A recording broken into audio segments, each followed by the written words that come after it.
എടാ ഞാൻ പറയുന്നത് നമ്മുടെ ഇപ്രാവശ്യത്തെ ട്രിപ്പിന്റെ ബഡ്ജറ്റ് എമ്പുരാന്റെ ബഡ്ജറ്റിനേക്കാളും മേലെ നിൽക്കണം. നീ എന്ത് യൂണിവേഴ്സ് വിടാൻ പോകുന്ന? ബ്രദർ, ഞാൻ പറഞ്ഞത് ഇച്ചിരി ആഡംബരമായിട്ടുള്ള ട്രിപ്പാണ് നമ്മൾ പ്ലാൻ ചെയ്യുന്നത്. പക്ഷെ പൈസ എവിടുന്ന? അതിനെക്കുറിച്ച് ഓർത്ത് നീ പേടിക്കണ്ട. കാര്യം ഞാൻ കുറച്ച് പച്ച വിട്ടിനെ പിടിച്ചു വെച്ചിട്ടുണ്ട്. അത് കുറച്ച് നിന്റെ വീടിന്റെ ഓരോ മൂലയെ കൊണ്ടുവെക്കുക, ഞാൻ എന്റെ വീടിന്റെ ഓരോ മൂലയെ കൊണ്ടുവെക്കുക. ബ്രില്യന്റ്. അതെന്താ എഴുതി കാണിക്കുന്നത്? വാ കൊണ്ട് പറയാനുള്ള അർഹത എനിക്കില്ല. Super idea. അപ്പോ അമല്, വിഷ്ണു, വികാസ്, നീയെ, ഞാന്, നമ്മൾ 5 പേരും ആദ്യമേ പോകുന്നത് ഊട്ടി. അവിടെ ഊട്ടി വേണ്ട, അവിടെ ഭയങ്കര തണുപ്പാ. ഓ, ഊട്ടി തണുപ്പല്ലേ, ഞാൻ ആ കാര്യം ആലോചിച്ചില്ല. മോന്റെ ഏറ്റവും വലിയ ആഗ്രഹം എന്തുവായിരുന്നു? എവിടെ പോണമെന്നായിരുന്നു? ഹിമാലയ.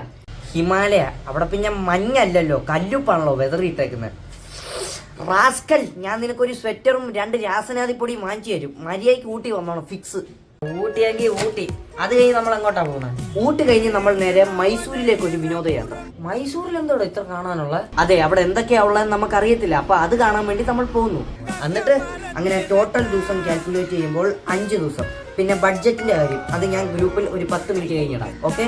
അളിയന്റെ കോർഡിനേഷൻ സമ്മതിച്ചത് തന്നെ. അപ്പൊ എങ്ങനെയാ 11-ാം തീയതി നമുക്ക് ടൂർ ഫിക്സ് ചെയ്യാലോ? 11-ാം തീയതി ഫിക്സ്. നിങ്ങൾ 4 പേരും പോയി എൻജോയ് ചെയ്തിട്ട് 5 ദിവസം കഴിഞ്ഞ് തിരിച്ചു വരിക. ഓക്കെ അല്ലേ? അപ്പൊ നീ ഇല്ലേ? ഏയ്, ഞാനില്ല. വീട്ടിൽ സീന. അമ്മ ഭയങ്കര കളിപ്പാ. പിച്ചാത്തിക്കൊക്കെ എങ്ങനെ അറിയും പറയാതെ ഇറങ്ങിക്കഴിഞ്ഞാൽ. അതുകൊണ്ട് ഞാനില്ല.